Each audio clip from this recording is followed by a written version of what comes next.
Representative McLean's here. We can start. We can start now. Okay. Okay, we're going to go ahead and get started here. Today we're going to be hearing House Resolution 944. I think we have a number of speakers. I'm going to ask that we try to keep our comments brief and not repeat ourselves, not just keep plowing the same ground. But I do feel that this is an important issue. I want to thank Representative Hill for bringing it. This is going to be some new subject matter for a lot of the members. So I just wanted today to be a hearing and kind of educate us on the situation. I've reached out to different parties to come and testify, and we will see who is here to speak to us today. Who's the first person? Blake, do we know the first person? Representative Hill, if you'd like to come and give us a briefing on your resolution, that'd be great.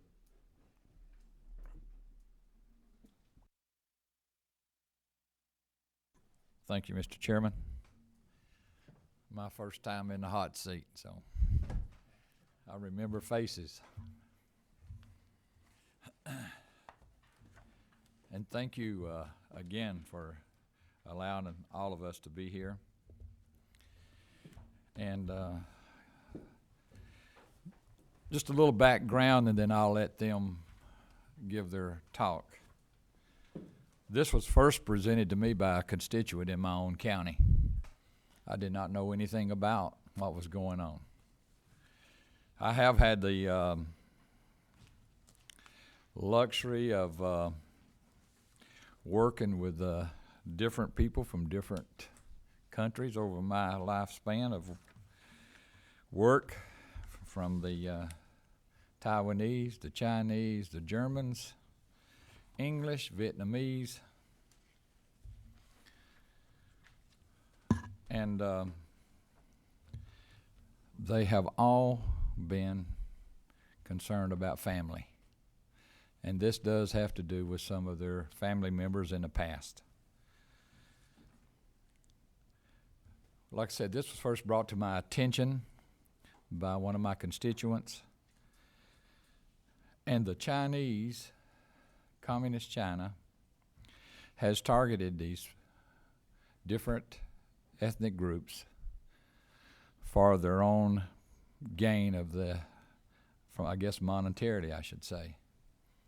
If you remember, and I'm sure you do, there's a lesson that we have learned through our biblical history of the problem between the Israelites and the Egyptians.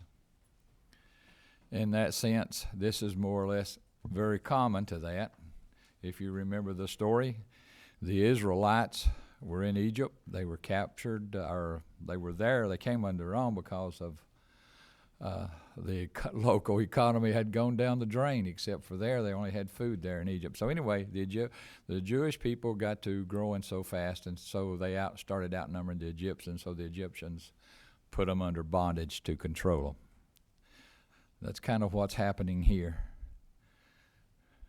The group Falun Gong is a group that didn't bother anybody, but they practiced their own methods of martial arts, and it was kind of like a religious thing to them because of the meditation. And through this process, they had started growing such a number, and this growth really started around 92, and today I don't know the number of people who practice this, but it's a very large number. And so with this group, because of their growth and because of the potential, I guess I should say, of maybe outnumbering the Communist China did something like Egypt did. They put them kind of in bondage. They took them and imprisoned them. And then they saw another monetary adventure, and that was by selling their organs. And that's what this whole resolution is, to bring attention to that fact. Here in the United States, if you need an organ transplant, it may take you months, it may take you years, because hadn't had to do that personally, but my friends have. And so I know the number of months and years and things that it takes. There, if there's a match, you can go from United States to China, and within just a few short days, you could go through a transplant. Now, these folks that they're harvesting these organs from have been imprisoned. They're there because of their belief. It's not only Falun Gong that they do, but it's the Tibetans, and even those that are claimed to be Christians there, and the Uyghurs. So there's several they pull from, but mainly from this group have they targeted.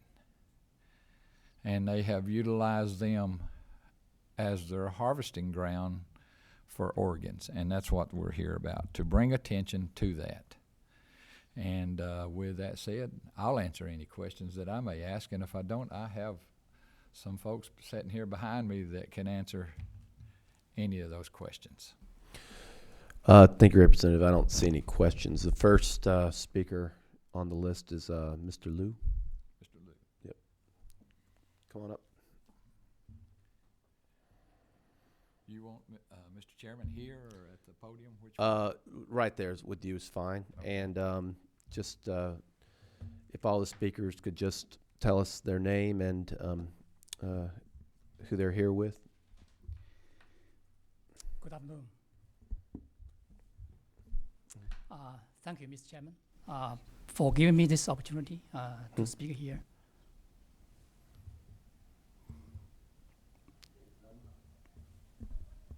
My name is Yuelang Liu. I live in Alpharetta with my family since 1998.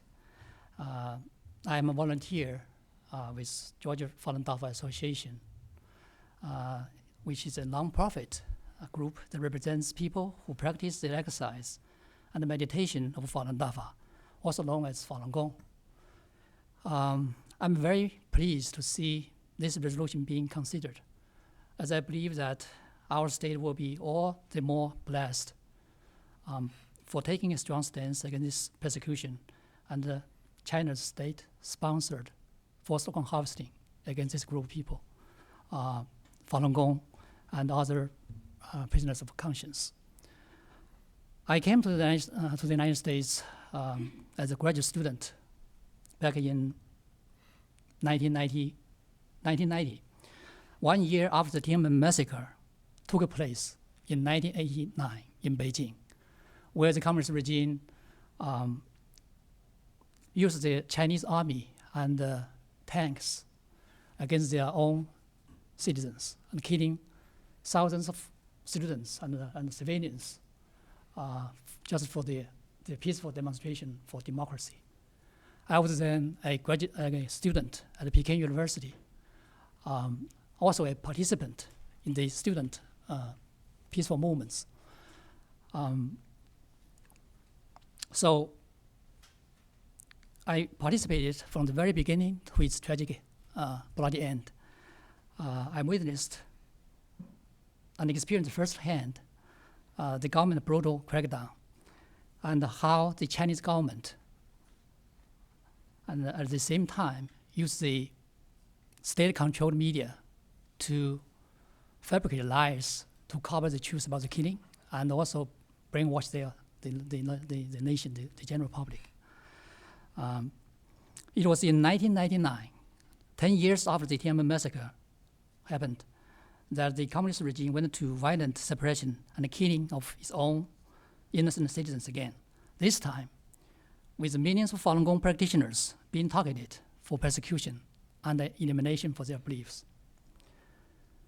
Falun Gong is an advanced self-cultivation practice that improves mental and physical wellness through the physical exercises and the development of one's character. In 1992, Falun Gong was introduced to the public by Mr. Li Hongzhi. The practice quickly spread because of its proven health benefits and profound principles based on truthfulness, compassion, and tolerance. By 1999, over 70 million practitioners,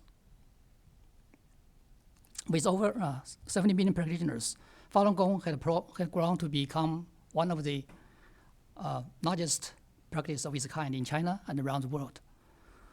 Since Falun Gong's belief in the universal values of truthfulness, compassion, tolerance is in this stark contrast with the Communist Party's ideology.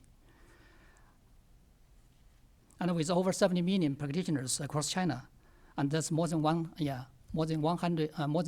the Communist Party's member, and the Communist regime viewed Falun Gong's popularity and the revival of traditional values as a threat to their power. So in July 1999, it launched an intensive, nationwide brutal persecution.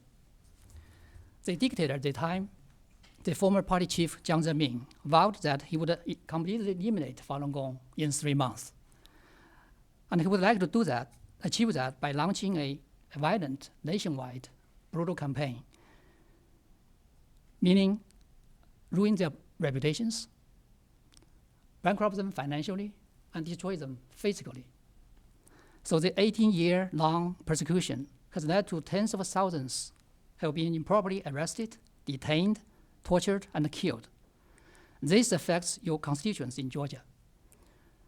Some of us have been directly persecuted here. The people we care about, including our family members, have been harmed by this persecution. Personally, I have a sister who lives in Guangzhou in China.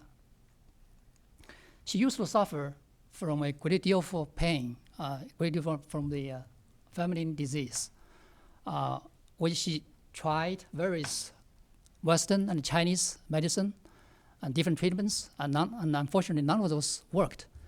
So in early 1999, she started practicing Falun Gong and has become healthy, stay healthy ever since. Unfortunately, she was arrested for passing the flyers telling the people in the city she lives in about the persecution, and eventually sentenced 5 years in jail. And over those 5 years, none of my sister's relatives in China ever allowed to visit her. So with all those persecution and torture going on, those 5 years has become a very painful ordeal for my sister herself and for the entire family. And my sister's case is just one of millions of practitioners and their family members being hurt, harmed by the persecution.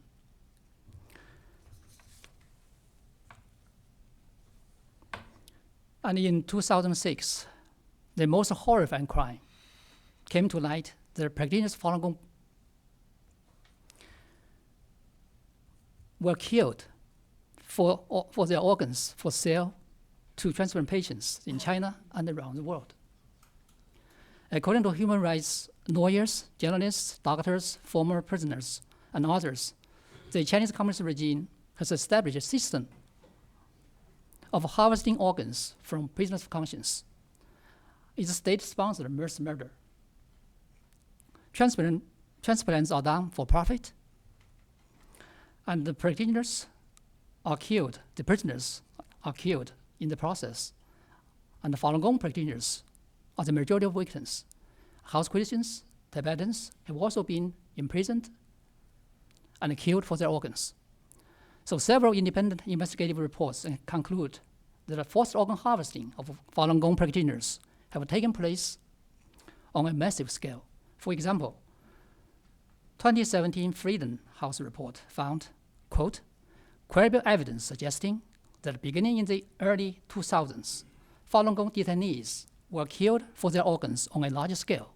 Quote, based on analysis of data meticulously gathered directly from examination of transplant programs from hundreds of hospitals in China, drawing upon Chinese media reports, medical journals, hospital websites, and web archives, researchers estimate that since the year 2000, as many as 1.5 organ transplants have taken place in China.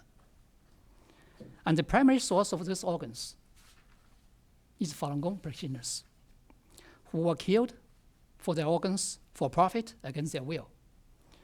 Such a crime against humanity must be universally opposed and stopped. And we believe that the House Resolution HR 944 can add strength to the worldwide efforts to end this crime and save innocent people's lives. Thank you very much for your attention. Thank you very much. Next speaker.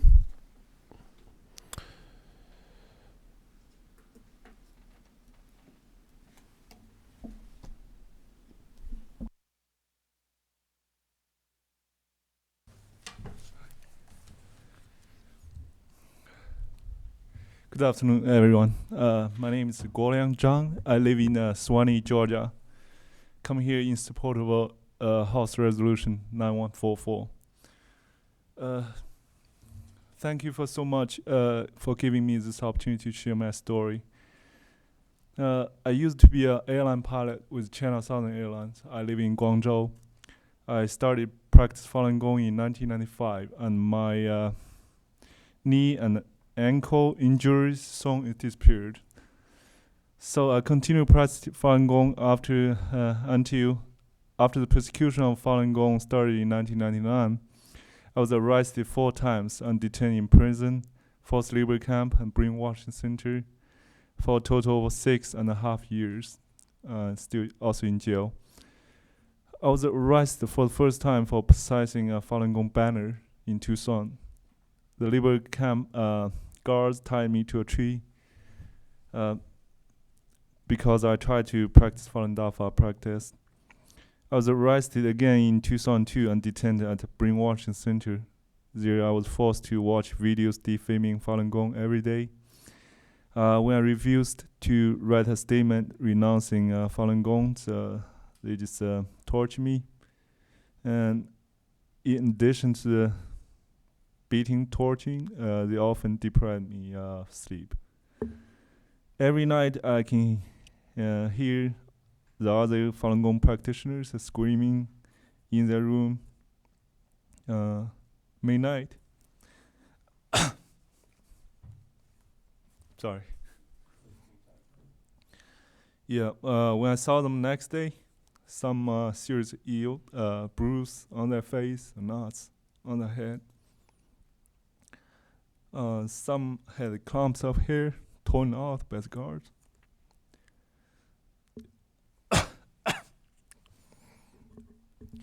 All they had injuries on their bodies. I was detained at the brainwash center for 7 months and almost a mental collapse. Shortly after my release, I was arrested again for telling people about persecution. This time I was sentenced to 4 years of prison. So as soon as I was taken to the prison, they draw the blood from me without providing any further information. They said for the health check. Actually, I saw a lot of prisoners really seriously ill. Nobody cares. And after I was released years later, I realized that I might have become the victim of the forced organ harvesting.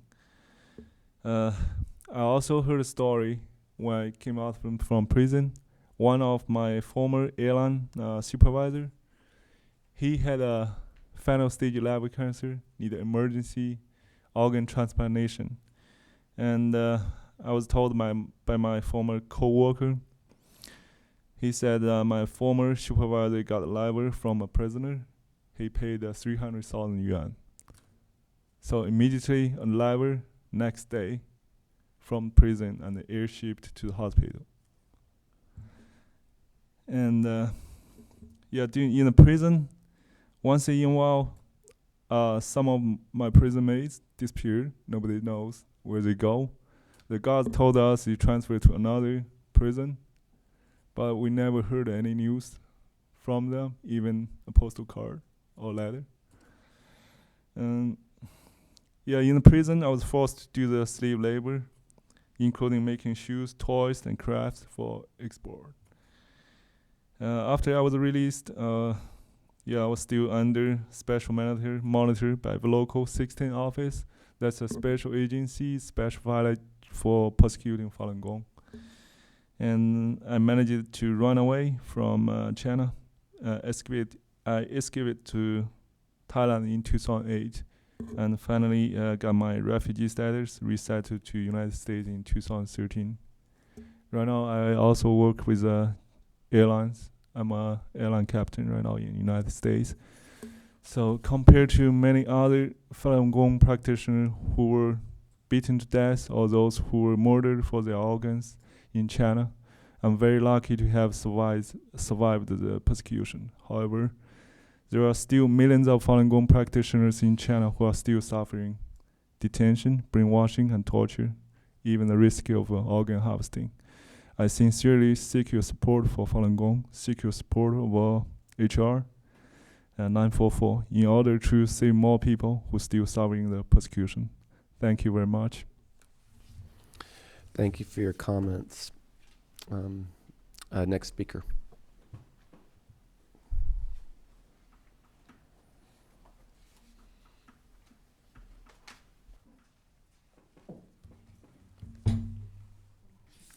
Hello, everyone. My name is Xiaorong Tan, and now I'm living in Athens, Georgia. I started practicing Falun Gong from 1996, and it's already 22 years until now. And the same is for my husband. He's 1 more year, 1 year longer than me.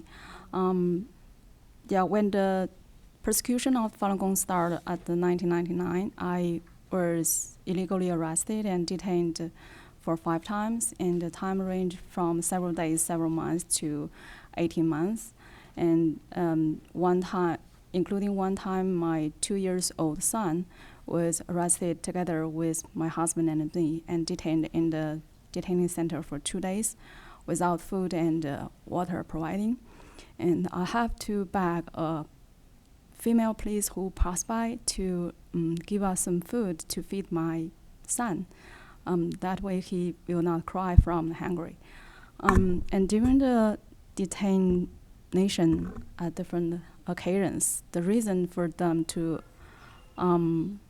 arrested me is because I tell the truth of Falun Gong to the other persons or deliver some flyers or give some flyers to them. That's the reason they arrest us. Or in China, if you just do the meditation, practice Falun Gong, or you talk about Falun Gong, tell them that Falun Gong is in fact is a good practice, it's benefit health or this kind of things, you have the risk of being arrested, being tortured, and being imprisoned.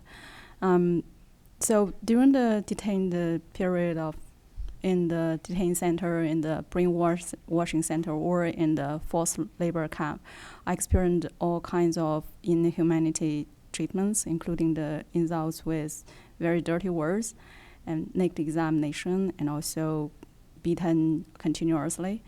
And all this happened often. It's not just the one time. In the detained situation, you just face this kind of situation often. It's almost daily. Beaten and tortured by all kinds of tools, such as handcuff, and until you pass away. And also, I was one time hung up by the rope, and with your foot completely leave the ground, all your body weight will be on your arm, and with your arm back like this, which is very painful position, and your arm will become disabled. And I was hung that way for several hours, and I think for almost 1 month, I feel numb of my arm, and some practitioners were hung more longer, and they are disabled. They cannot control their arms, they just disabled, their arm were disabled. And also, we were often forced to, the labor is daily, and it's very heavy and intensive, even heavy for men, but the female detainees were forced to doing this every day, and also often forced to stand or bend for a long time. And the longest one for me is 4 days continuously standing day and night without sleeping. And you may wondering how I can stand 4 days without sleeping, because you have to. The afraid or the threaten keep me awake. Because if you close your eyes because you are sleepy, they will use needle to pull your eyelid to keep you awake. So, and also if you are nodded because you are sleepy, they will kick you or slap on your face to keep you awake. And this is why they can keep you awake, because your even more severe torture are waiting for you if you do not do this. And for me, it's light because at that time I was a PhD student in the university, and the university come to see me occasionally, and they don't hope the staff from the university see that there's some trace being tortured on my body, so they do not torture me very severely. But other practitioners are more serious than me. I know one female practitioner was forced to stand all day and all night for a whole month without sleeping.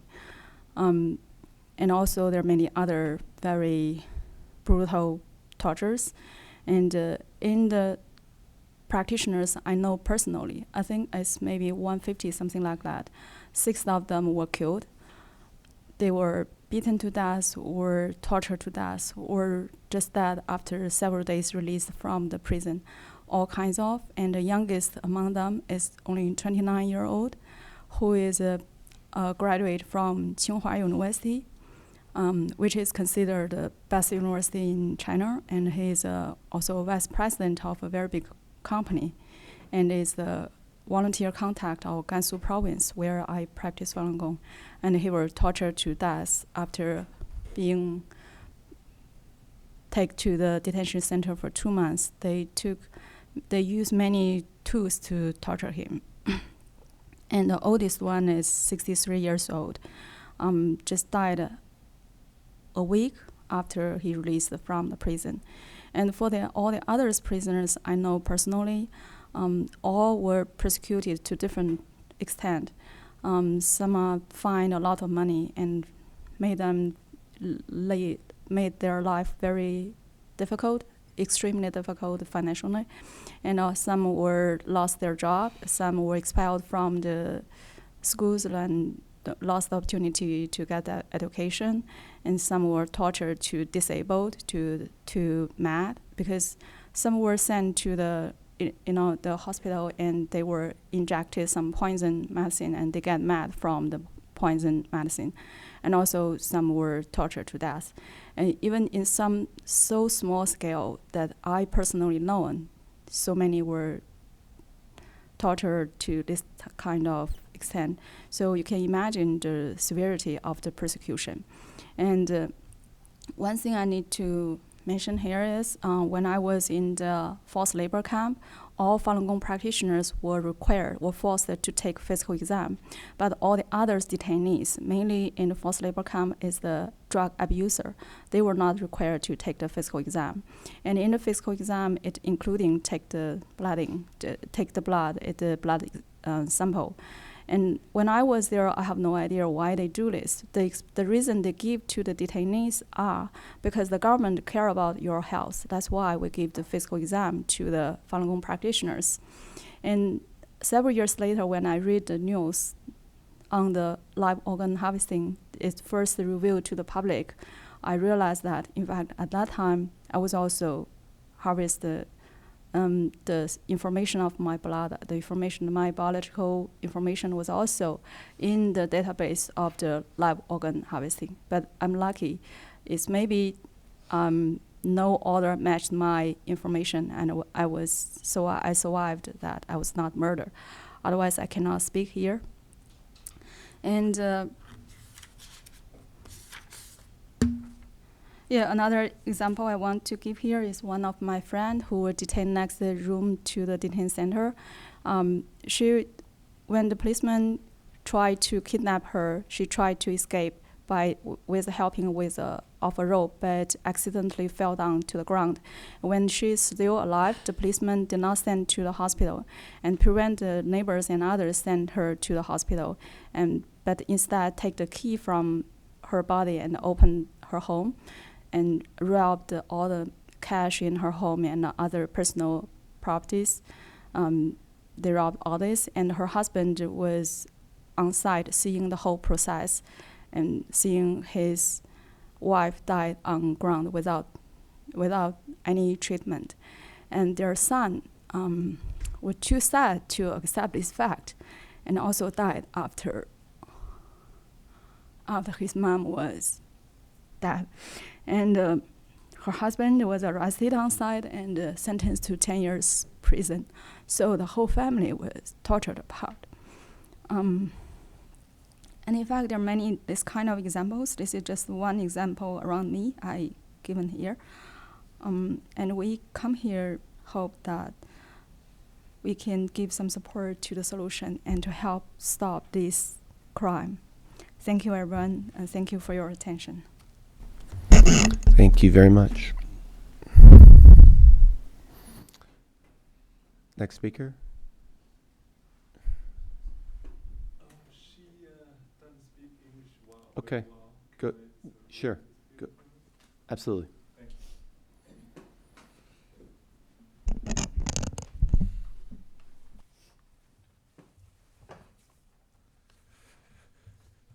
Your honorable committee members, my name is Sophia Yahui Jia. I lived at 802 Emerson Ponds Circle in the city of Johns Creek, state of Georgia. While in China, I was a business reporter and then deputy director of the advertising department of Liaoning Shenyang Evening News, one of the top 20 newspapers in China. I was detained and persecuted for practicing Falun Dafa.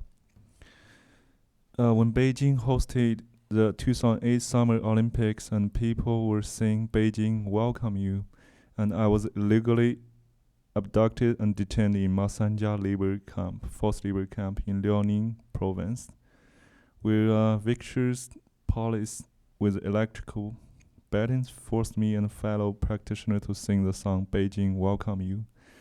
And on April 25, 2008, it was raining lightly. I drove to a bank near my workplace to get some money. Then there were very few people on the street. Just as I stepped out of the bank, someone grabbed me by my arms. I thought they were robbers. A man next to me said, "Don't move, we are from the Ministry of State Security." And right away, my purse and keys to my car were taken away. Before I realized what happened, I was pushed into the official vehicle and they detained me. They detained me in Masanja forced labor camp in Shenyang, Liaoning province, was truly a hell on earth. I was monitored by several guards and they tried to brainwash me and convert me. I was allowed only 3 hours of sleep every night. And sometimes I had to go several days without sleep. As soon as I closed my eyes, they were hitting me and beating me. They restricted my bathroom breaks. When I had my menstruation, blood were streaming down along my pants. These are the most common methods they used to persecute Falun Gong practitioners in China. In July of 2008, during the Beijing Olympics, police at Masanja labor camp put all practitioners who refused to give up their belief in one place and allocated many male police officers to monitor us. They forced us to sing Beijing welcomes you. The Olympic Games is about human rights and peace. 16 Chinese generals even appealed to those countries in wars to hold their fires and have peace on earth. We asked them, could you put down your electrical batons, handcuffs, and tortures during the same period? A police officer walked to me viciously and hit me right on my face, left and right. He was so fast and skillful that I felt he was better than a professional boxer was. I took a few steps backward and fell down on the ground. With sparkles on in front of my eyes, he followed up and kicked me on ribs and chest furiously, and then severely stepped on my face. He then ordered me to stand up facing the wall. Other male police officers were laughing, cursing, and making fun of me, and uttered many dirty and obscene words. On September 4th, 2008, 3 male police officers dragged me to a room and tortured me. The torture is nicknamed Big Hung, where my body was bent to about 80 to 90 degrees angle, and both my hands and feet were securely locked. They blindfolded me and used electrical batons to join my armpit around my breast and on the inner side of my thumb. They put the batons on my waist for over 10 minutes without moving place. They did all this to me for hours. The excruciating pain was too hard for me to describe. Wherever the electric baton touched, blisters followed. More than 1 year after that, there were still black marks on my inner side of my thumb. For a long time after that, I felt weak and sore in my waist. When I walk, and I had to drag my right leg while walking. The persecution on me lasted about 400 days. I experienced inhuman treatment in Chinese forced labor camps. While in the camps, so many people were tortured and crippled, and so many people saw their hairs turned white after a few months. I love my home country, but that land is now seized by a group of scoundrels. Many families were broken, many people died over there, and many were forced to flee their homeland. When will this terrible persecution come to an end? Please help them, and thank you. Sophia Yahweh Jia. Thank you very much. That's all the people I have on the list. Is there anyone else who'd like to come and speak? Yes, ma'am? Yes.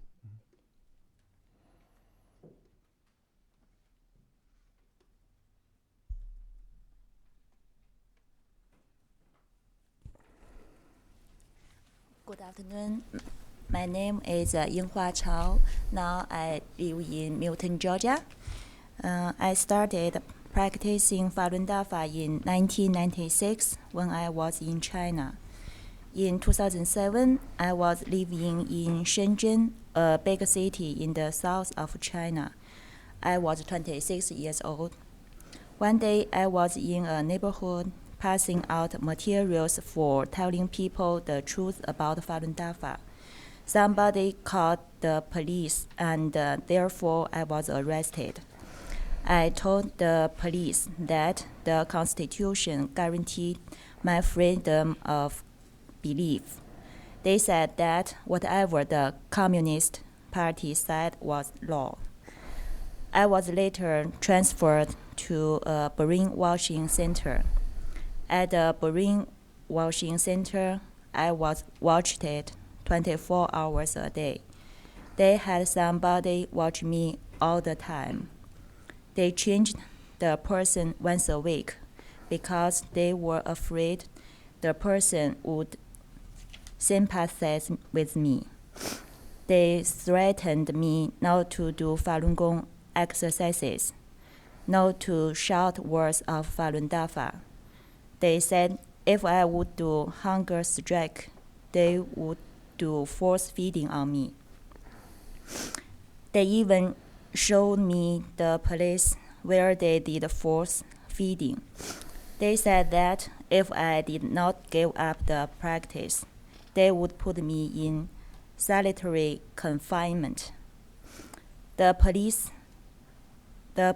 went to my workplace for a search. Probably for fear of getting in trouble, my company fired me. The police also tried to hide their evil act from other people. When my family members tried to find me, they lied and said that I wasn't there. They forced me to watch videos slandering Falun Dafa. They forced me to write things, declaring my giving up the practice, though I didn't want to, because that would be against the principle of truthfulness, which is very important to a Falun Dafa practitioner. They also forced me to read my declaration out loud and record it on video. I was severely traumatized mentally. After being released from the brainwashing center, they kept harassing me by checking on me periodically. They asked my neighbors to check on me all the time. Because of the high pressure of living in constant fear, I decided to escape to Thailand. I feel very fortunate that the United States accepted me as a refugee and gave me a chance to live without fear. Thank you very much for hearing my story. Thank you. Okay, thank you very much. Any other speakers? Sure. Okay. Okay.